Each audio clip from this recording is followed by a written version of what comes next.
el sentimiento. Nosotros tenemos un tesoro que se llama sentimiento. Nosotros sentimos. Nadie es intacto a sentir un dolor, a ver una tragedia, una angustia, una inseguridad, a sentir coraje. Ojalá que los seres humanos tuviéramos más conciencia, que somos profundamente sentimentales y por eso debemos de sacar lo mejor de esa esencia humana. Luego, no pensar que a mí no me pasará. Y me acuerdo vividamente un día que nos estaban dando una clase de cómo eran las heridas por bala. Y a mí me acababan de contar que mi papá pues lo habían ejecutado, que no había sido solo un tiro cruzado a distancia, sino que había sido contacto, que había sido en la 100. Y eso a mí me cambió por completo. Yo ya no pude ver el cuerpo humano de la misma manera, yo ya no pude volver a comer carne, no pude volver a... Y fue ahí cuando tuve que dejar medicina. Me deprimí terriblemente, no podía dormir. ¿Qué significaba para mí la vida ahora? Yo ya no podía ser médica, ya la capacidad de curar a otros ya no era la misma. Y realmente a raíz también de la Corte Interamericana es que yo decidí que valía la pena estudiar Derecho.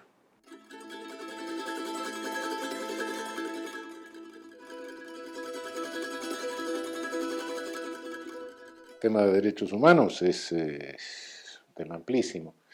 Tiene una síntesis. La síntesis es la dignidad de la persona. Todo ser humano es persona. Y por ende debe ser tratado como persona. Y sabemos que, bueno, algunos son tratados como personas, otros son tratados como menos personas y otros son tratados como no personas, en la realidad. En consecuencia, el proyecto de derechos humanos es un proyecto que permanentemente tiene que estar pulsionando el avance de la dignidad de la persona humana, en síntesis.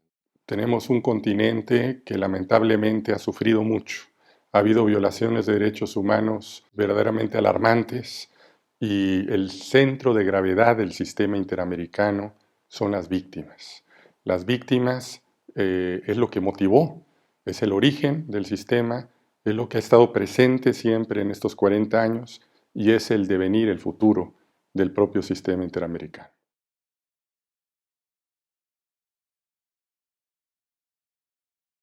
El dolor humano de un desaparecido en Chile, o en México, o en Brasil, la angustia es la misma. La persona que se siente discriminada por orientación sexual, no importa el país, la angustia es la misma. O el sentimiento, el sufrimiento es lo mismo. Y eso tú lo puedes observar aquí con los diferentes testimonios. Desde el punto de vista de lo que uno escucha la víctima, su sufrimiento es el mismo. Me dejaron un espacio vacío que no se puede llenar, no lo puedo llenar yo, como ninguno de mi familia.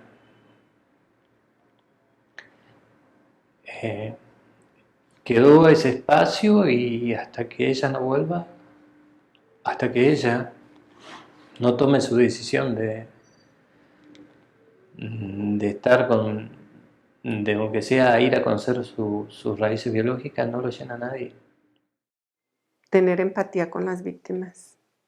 Creo que hay que estar cerca y se construye. No creo que las personas que son indiferentes lo sean porque son personas desalmadas. Sencillamente hay temor a acercarse al dolor, pero creo que una vez que te acercas debe haber pocas personas que no hagan esa conexión. Un vacío del que yo digo, ¿por qué me tocó tan joven, a los 19 años, un accidente?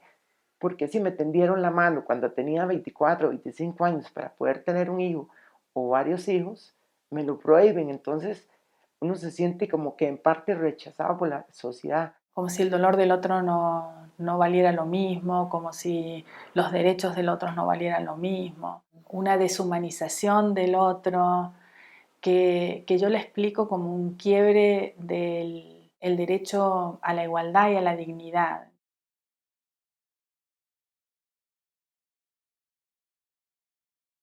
Yo creo que nadie está preparado para asumir no solamente un quiebre en ese proyecto de vida que tienes, sino además un quiebre que es traumático y doloroso. Las características que demuestran las exhumaciones de fosas comunes, que demuestran los patrones de la tortura. Hay un patrón de evidencia de la tortura brutal. En ese lugar encontramos una serie de evidencias de los restos de nuestros familiares y un cadáver entero que fue el de mi hermano. Él había sido enterrado allí con las manos atadas a su espalda, los pies también, y había fallecido por impactos de bala en la cabeza, 4 tiros en la cabeza, cubiertos con cal, que es una especie de harina que se echa a los cuerpos para ayudar a la desintegración y evitar el mal olor.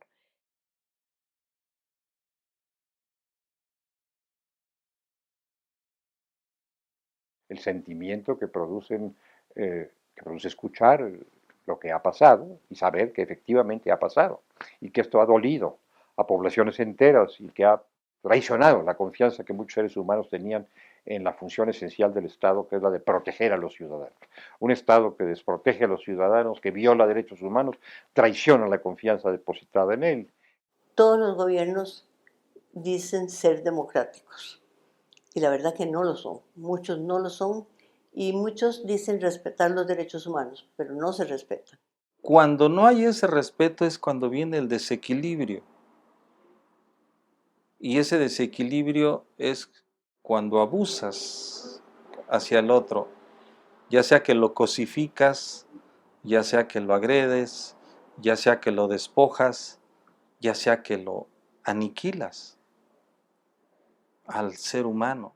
Cuando no hay una democracia y una institucionalidad garantista, el hombre se convierte en un lobo para el hombre y reina en la sociedad el odio y el miedo.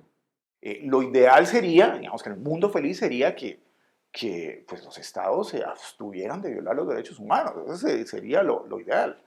No es así, desafortunadamente. Pero también, digamos, el otro propósito es que si eventualmente se violan esos derechos, pues el Estado tenga la capacidad institucional de iniciar una investigación, de eventualmente sancionar a los responsables y reparar integralmente a las víctimas.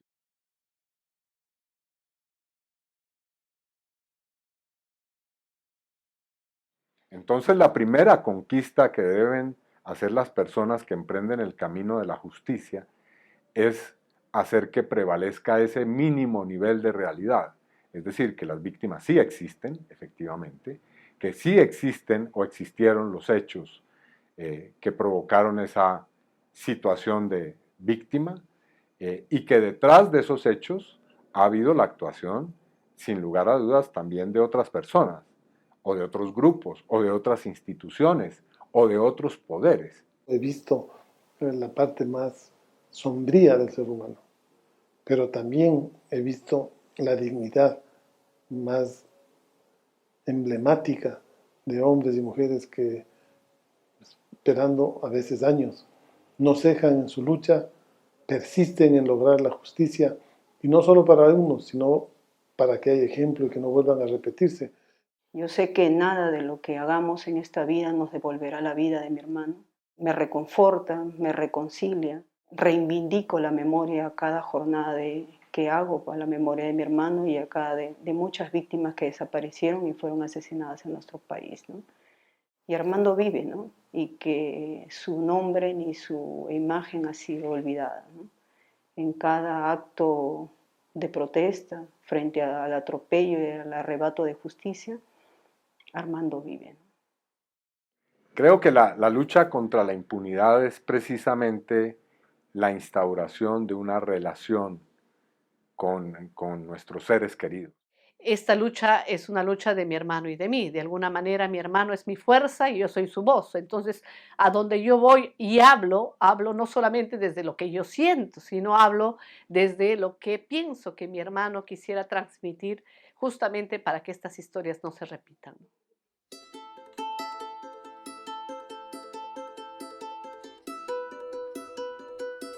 hubo una manifestación en la cual cientos de indígenas rodearon la Corte Constitucional agarrados de la mano para decir, esto es nuestro. Es decir, este Estado es nuestro. Este aparato, esta institucionalidad hace parte de nosotros.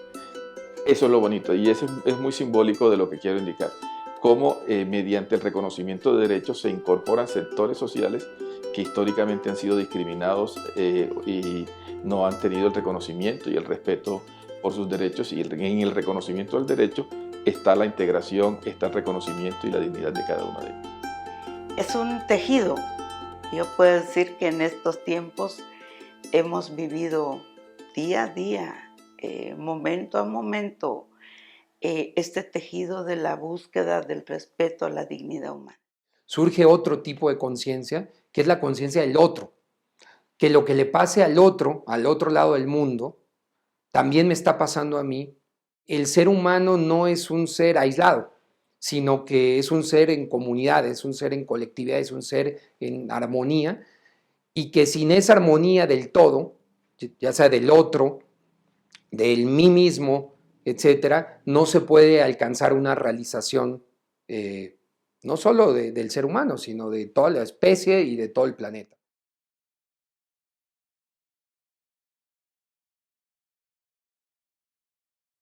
Y ahí es donde yo creo que está la clave, ¿no? La esencia del ser humano, ¿no? Ahí es donde nosotros nos identificamos porque tenemos derecho por el simple momento, por el simple hecho de existir.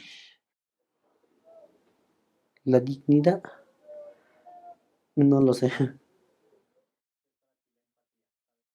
No tenemos arraigado los conceptos, o más bien dicho, el sentimiento de que tenemos derechos y que estos derechos también pueden reclamarse.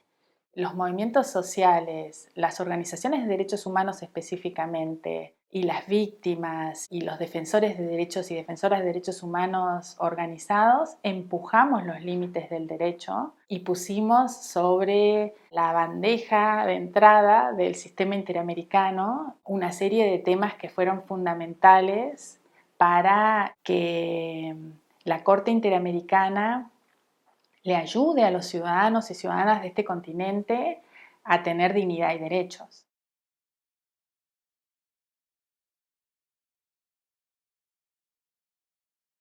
La Corte se ha pronunciado sobre los derechos de los pueblos indígenas, se ha pronunciado sobre los derechos de los migrantes, se ha pronunciado hoy, bueno, sobre los derechos de la población LGTBI, sobre derechos reproductivos de la mujer, sobre derechos de la niñez, sobre aspectos de género. Entonces, los aportes de la Corte han sido infinitos. La Corte reconoce que el Estado colombiano, en la retoma del Palacio de Justicia, es culpable de crímenes de lesa humanidad, como desapariciones forzadas, como torturas y como ejecuciones extrajudiciales.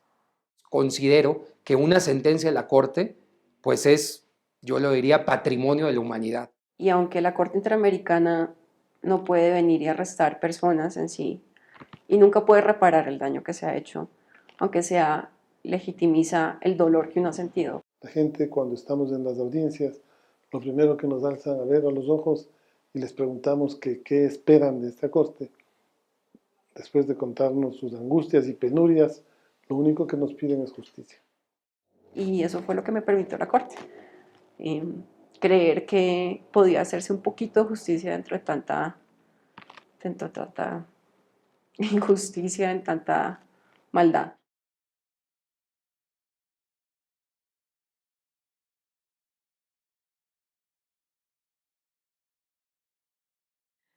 Escuchar al otro o aceptar la opinión del otro, aunque no necesitan asumirla, solamente necesitan escuchar. Yo creo que eso es un arte que hemos un poco perdido. Nomás no con ponicano y quiera nigas no sentencia de trigo con lo que no México. Pondamin bo de mata ko aguinai pero Bueno, yo creo que inicialmente la solidaridad es escuchar, luego apoyar, después meterse en los zapatos de esa persona. visibilizar sus situaciones, de darles una cara, de darles una voz, de darles la posibilidad de ser escuchados por la justicia. Cuando llegan estas víctimas a la corte a declarar, o cuando la corte va a las sesiones itinerantes, en estas visitas in situ, llegamos a conocer personas de las que tantos expedientes hemos leído. Cuando te acercas a la realidad que leíste en papel y lo llegas y lo ves y lo permeas y lo sientes y puedes interiorizarlo. A través de escuchar en nuestra sentencia, volverle a dar esperanza. A veces no damos soluciones, sino volver a dar esperanza para que ese sufrimiento pueda encontrar cabida a la larga en nuestra sentencia y en el derecho interno. Es como reconstruir nuevamente una confianza en las víctimas, en las instituciones, y lo que muchas buscan también es saber la verdad.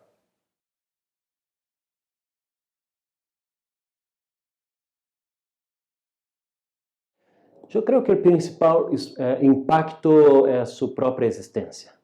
La idea de que su institucionalidad es una institucionalidad reconocida por los estados, crecientemente reconocida por la sociedad civil de nuestros países y también una referencia en términos comparativos a los otros sistemas internacionales de protección a los derechos humanos. Si me preguntan cuál es uno de los impactos más grandes y cuál es la diferencia mayor que ha tenido la Corte con cualquier otro tribunal internacional, yo creo que sería la noción de reparación integral, ¿no? Estos 40 años para mí han sido realmente un aporte fundamental para la doctrina de los derechos humanos, del derecho internacional de los derechos humanos, pero fundamentalmente en el aspecto de los derechos de las víctimas a recibir una reparación a los daños causados.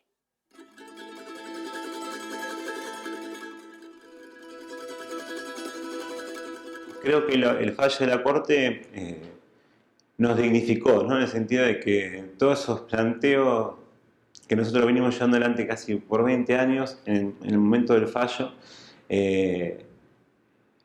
por fin un organismo nos da la razón. Creo que eso fue lo más significativo, ¿no? Obviamente, con eso no estamos dando satisfacción plena, pero sí estamos diciendo que ninguno vamos a olvidar, que ellos no van a olvidar y el resto tampoco va a olvidar. Pero no lo va a hacer en términos de odio y de revancha, o de justicia incluso. Lo va a hacer como un sentimiento que hay que cuidar, que hay que pulir, que hay que limpiar, que hay que, en fin, cuidar. Que no importa cuán oscuro se ve el túnel, que no importa cuán horrendos se vean los verdugos. La verdad y la justicia va a llegar. Y un día, ese niño, esa niña que vive en ti, va a seguir y es tu único referente y es tu fuerza para seguir caminando. No desistas. Aunque todo se vea tan oscuro, un día la luz de la verdad y la justicia hará llegar la primavera.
es importante acercarse a estas historias, ¿no? Que a veces es cierto, podemos no estar preparados emocionalmente para escucharlas, podemos pensar que son historias del pasado, que son historias de otro país, de otro contexto, que a mí, ¿por qué me debe importar?